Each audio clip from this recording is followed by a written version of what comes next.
आज आपण पिझ्झाची रेसिपी पाहत आहोत. तर पाहू शकता अगदी नरमसूद आणि टेस्टी असा हा पिझ्झा आपण घरच्या घरी बनवू शकतो. सर्व टिप्स आणि ट्रिक्स जर तुम्ही फॉलो केल्या तर तुमचाही पिझ्झा असाच डोमिनो स्टाईल होणार आहे. तर पाहू शकता पाहता क्षणीच खावासा वाटत आहे. अगदी मार्केटमध्ये मिळतो तसाच हा पिझ्झा आपला रेडी झालेला आहे. तर चला मग वेळ न घालवता आपण या रेसिपीकडे वळूयात. तर प्रथम आपण बाउलमध्ये गरम पाणी घ्यायचे आहे गुनगुने. त्यामध्ये आपण 1 चमचा साखर घालणार आहोत आणि 1 चमचा इन्स्टंट ड्राय ईस्ट आपल्याला इथे घालायचे आहे. तर या ईस्टची ईस्ट जर तुम्हाला परचेस करायचे आहे तर याची लिंक मी तुम्हाला डिस्क्रिप्शन बॉक्समध्ये देत आहे. तर हे दोन्ही आपल्याला मिक्स करायचे आहे. चमच्याच्या साहाय्याने साखर विरघळून घ्यायची आहे आणि त्यानंतर हे बॅटर आपल्याला 15 ते 20 मिनटासाठी झाकण ठेवायचे आहे. तर पाहू शकता 15 ते 20 मिनटं झालेली आहेत आणि हे ईस्टचे बॅटर चांगले फर्मेंट झालेले आहे. तर ईस्टचे बॅटर जर फर्मेंट झाले तर आपण पुढची प्रोसिजर करणार आहोत. तर आपल्याला इथे 2 ते 2.5 कप मैदा घेतलेला आहे. आपण इथे तुम्ही अर्धा मैदा किंवा अर्धे गव्हाचे पीठ घेऊ शकता, पण इथे मी पूर्ण मैदा घेतलेला आहे. आणि चवीनुसार इथे 1 चमचा मीठ घालायचे आहे आणि 1 चमचा आपल्याला इथे साखर घालायची आहे. तर पाहू शकता अशा प्रकारे हे आपले फर्मेंट झालेले ईस्टचे बॅटर आपण या पिठामध्ये घालणार आहोत. तर पूर्ण बॅटर आपण यामध्ये घालायचे आहे आणि छानपैकी आपल्याला हा डो मळून घ्यायचा आहे. तर हा डो आपल्याला थिक न करता लूज असा मळून घ्यायचा आहे. तर अगदी थोडे पाणी घालत आपण हा डो मळून घेणार आहोत.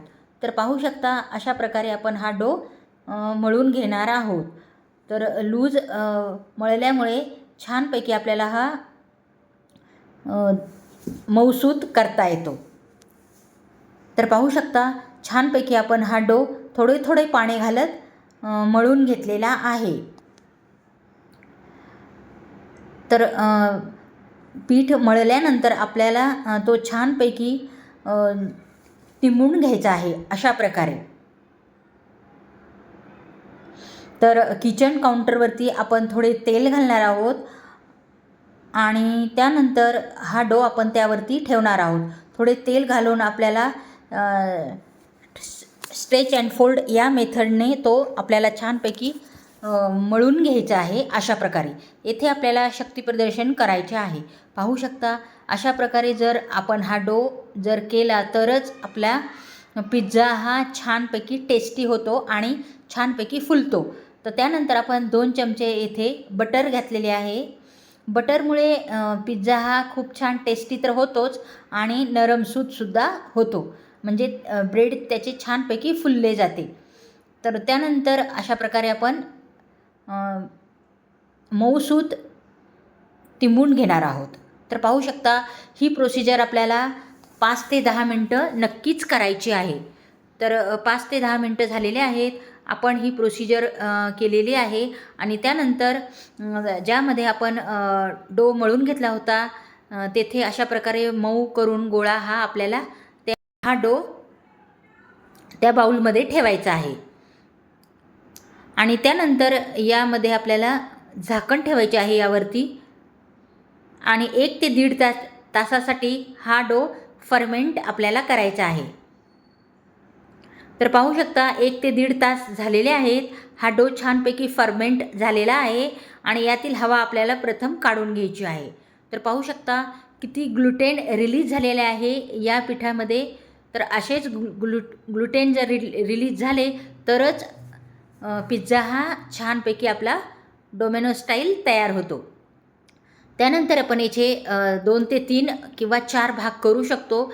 जेवढे आपल्याला पिझ्झा बनवायचे आहेत तेवढे आपण याचे समान भाग करणार आहोत. तर अशा प्रकारे मी समान 3 भाग केले होते या डोचे.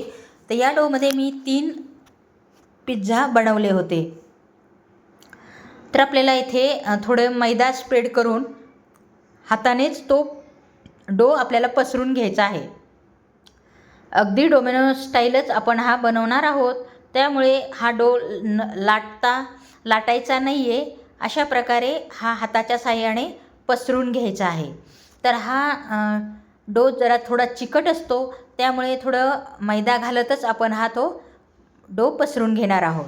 अशा प्रकारे त्याची आपल्याला पोळी तयार करायची आहे, पण लाटायचे नाही आहे. हाताच्या साहाय्याने तो पसरून घ्यायचा आहे.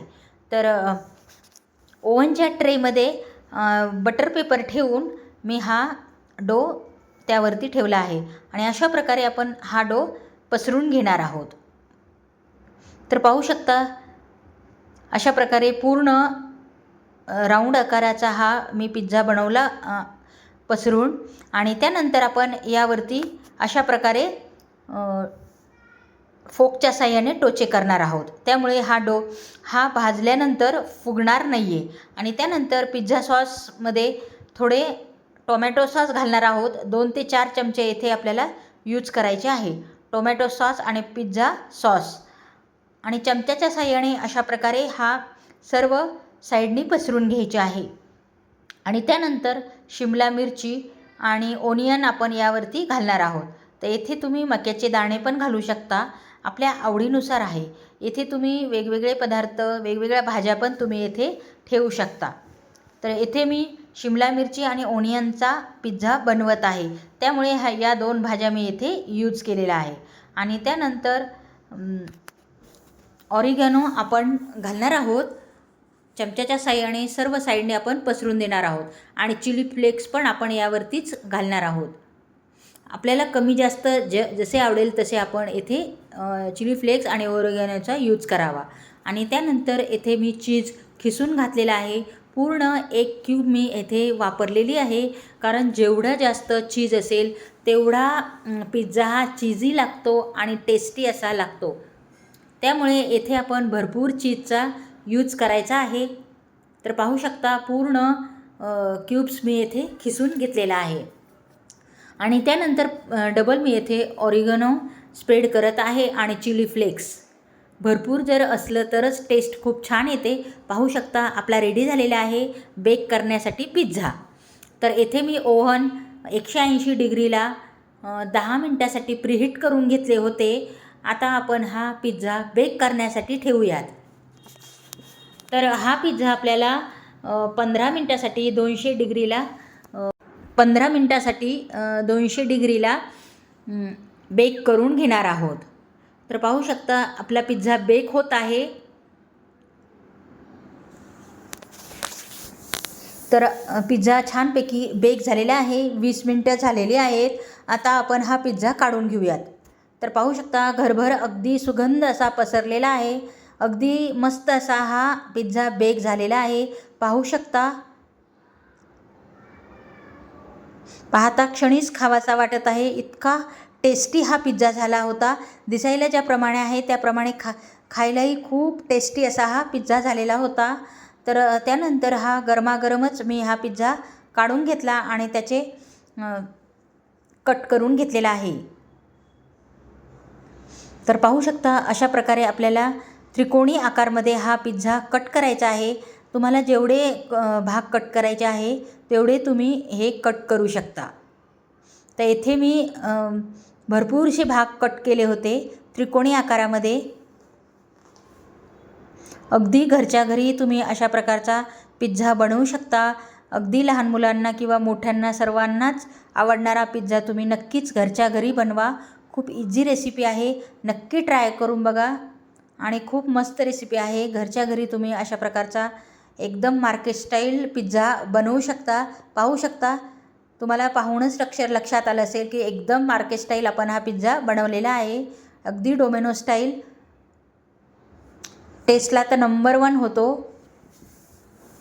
तर कशी वाटली तुम्हाला या पिझ्झाची रेसिपी? तुम्हाला जर थोडीफार पण जर आवडली असेल तर चॅनलला लाईक आणि सबस्क्राईब करायला विसरू नका.